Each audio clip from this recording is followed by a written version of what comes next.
So hello, good morning everyone. তো ওই দিন ছিল আমার জন্য একটা নতুন সকাল, কারণ কি আমি কোনোদিনও একলা থাকিনি ঘর ছাড়া কারোর ঘরে। তো ওই দিন আমি লাইফে ফার্স্ট টাইম আমার ফ্রেন্ডের ঘরে ছিলাম। সো আমার সেকেন্ড পার্টে ওয়েলকাম সবাইকে। তো ওই দিন ছিল আমার এক্সাম, ওই দিন ছিল 5 জানুয়ারি। তো আমার সেন্টার যেখানে ছিল, সকালে উঠে আমি আমার ফ্রেন্ড কিছু ব্রেকফাস্ট করে আমরা চলে গিয়েছিলাম। আর প্রচুর ঠান্ডা ছিল সকালে। আর ওখানে তো এত রুলস থাকে, রেস্ট্রিকশনস থাকে, ওইটা না ওইটা না। তো আমরা এত মানে চাদর সুদর লাগিয়ে গিয়েছিলাম, তারপরও ওইটা মানে নিয়ে আমরা ঢুকতে পারিনি। তারপর দিয়ে ওখানে এক্সাম দিয়ে আমরা বেরিয়ে পড়লাম আবার ফ্রেন্ডের ঘরে। আমি গিয়েছিলাম, তো এখানে যাওয়ার পরে ফ্রেশ ট্রেশ হয়ে খাওয়া দাওয়া করে রাত্রে আবার আমার মামা এসেছিলো আমাকে নিতে।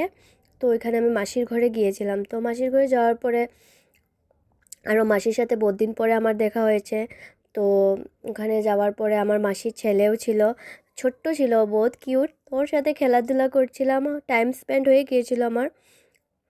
আমার ঘরের কথাও মনে পড়েছিল, কারণ কি আমি ঘর ছাড়া থাকিও না বেশি কোনোখানে বাইরে এত। তো ওর সাথে খেলে আমার টাইম পাস হয়ে গিয়েছিলো। তো সকালে হওয়ার পর, রাতে তো শুয়ে পড়েছিলাম আমি। তো সকাল হওয়ার পরে আমি মানে উঠার পরে আমার মাসির ছেলেটা আমার সাথে খেলছিল। তো উঠে আমি ব্রাশ ট্রাশ করে ফ্রেশ হয়ে খেয়ে আমি আমার পিসির ঘরে চলে গিয়েছিলাম ওখানে। তো কারণ কি ওখানে পিসির ঘরও সামনেই ছিল।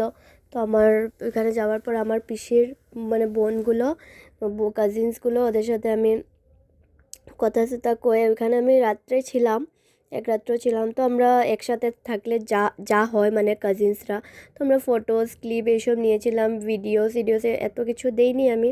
বাট তারপরে দিয়ে আবার নেক্সট বিকালে আমি আমার রিটার্ন ব্যাক করলাম আমার ঘর হোজাইতে। তো থ্যাংক ইউ। আমার যদি ভিডিওসটা ভালো লাগে তোমরা একটা লাইক কমেন্ট করে দিও। Thank you.